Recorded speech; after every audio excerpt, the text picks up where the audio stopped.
Hello everybody. Today's video we're going to be looking at the Smith Corona Memory Correcting Cassette Typewriter.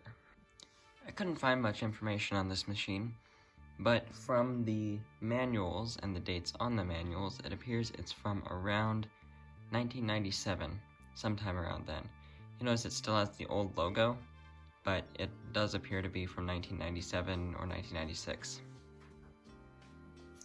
Now that I have it all plugged in, let's turn it on and see what it does.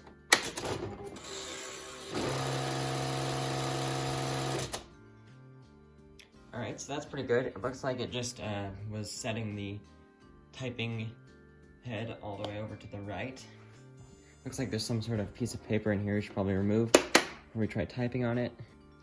So right here, secured by a rubber band, looks to be the carbon ink ribbon. Take that off of there. This whole piece comes out and it has this little piece of paper on it.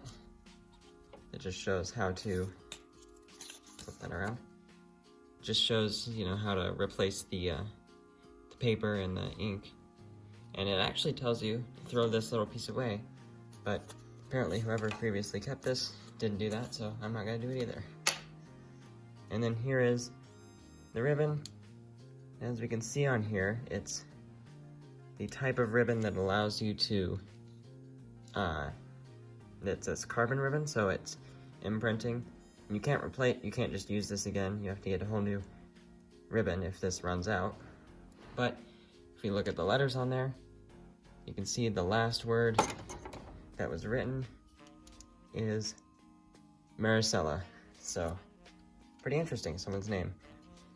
Put this back in here and I'll secure it with the rubber band.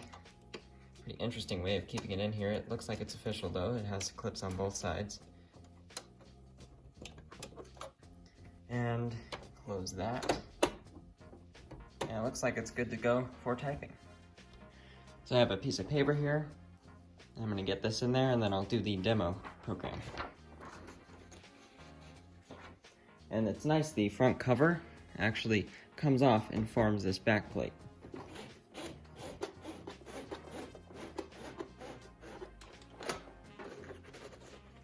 Line up the paper, make sure it's printing nice and straight.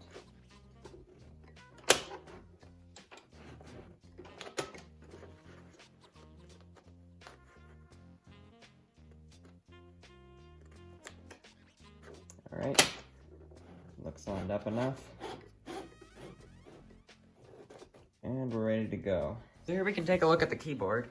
You see it's just a regular QWERTY style keyboard with an enlarged enter key instead of a backslash I think would normally be there. The backspace you can see is smaller due to the reduced size of this keyboard. But it also has these other buttons down here by the spacebar. So you have the margin button, obviously on any typewriter, spacebar, word eraser, which has to do with the pickup clear ribbon that comes with it. The correct, again, part of the word eraser stuff, and the code button over here. Now this code button is basically just like a function button. Anything here, code tab S will, change pitch, change line space with 3, 4, and 5, index, superscript, subscript, anything like that. You can do all of that with this one button right here, and so that just changes these things. We have a paragraph break right there, things like that. And as you can see over here are the instructions on how to do the demo. So you press code Z and it'll run the demo. Now I have it all turned on and everything, and I'm going to try to press code Z to run the demo. Interesting. I have it turned on, yet it appears to not be working. Let's try to switch the other way. Nope. So there's some sort of problem with this system. And now, let's figure out what it is. I went back through the manual and looked at all the stuff, and it doesn't look like I was doing anything wrong. So I moved the typing head to the middle, and I'm going to turn it back on again and see if it changes anything.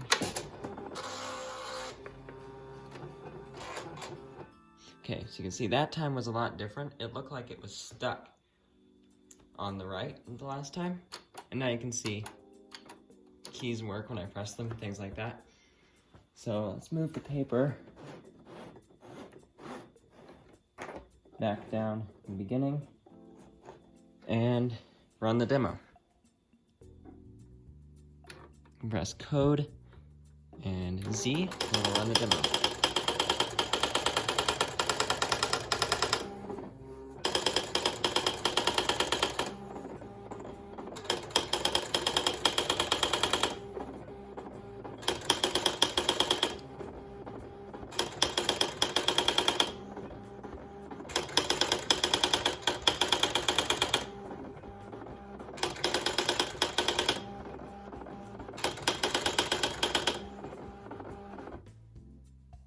Alright, so there you can see it was a really short demo. Unlock that and pull it out.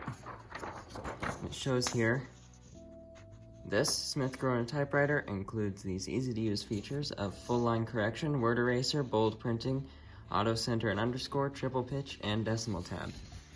As you can see, the text is very crisp due to the carbon transfer ribbon. Makes it really nice like this. So now that we know that it works, try typing some things on it. Let's try out some of the features. So I'll do, this is a type, period. And so if he returns, you can see, showed up nice right there. Now I'm gonna go back and I'm going to intentionally make a typo. And let's see what it does. So I'll type backspace. Let's see. Go down a little bit. Let's type something. So let's say, let's type the word quick, but I'll put 2 C's. Oh no, I've written it with 2 C's. So now, oh, I should probably do that without moving it so that it remains on the same line. So quick with 2 C's. Let's see, so now to fix it, we can go back and down here, we can press the correct key, and up there, you'll see it'll correct it.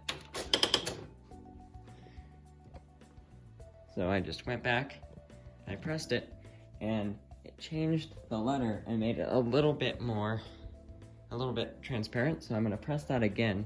Maybe it'll work a little better. So, spacebar. So it looks like I can't actually do 2 corrects on 1 letter. So it doesn't completely get rid of the letter, but it gets rid of it enough that you can write another one there, and you won't be able to notice the old one. So now I'm going to try the word eraser key down here. So let's go down, let's type another word, type Smith. By the way, this keyboard is not very satisfying. It's just a barely press to get it to type something, and when it does type something, it's not like a nice mechanical keyboard. It's very much a membrane keyboard with very little travel on the keys. So now let's use the word eraser key.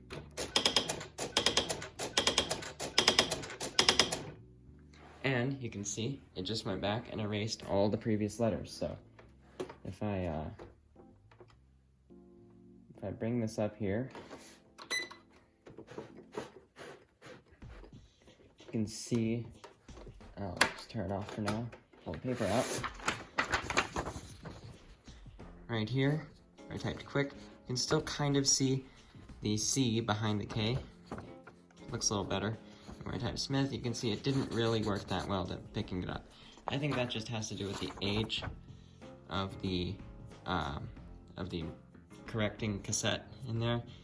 The older it is, the less the sticky stuff works on it that picks up the letters. But as you can see, that works pretty good. So now I'm going to take out the correcting tape and show you how that works. So this right here is the correcting tape for the typewriter. This is the correction cassette. And this was actually like a kind of a sticky material that would pick up the carbon left behind by the ribbon. And I'll show some close-ups of the carbon that was picked up in a second.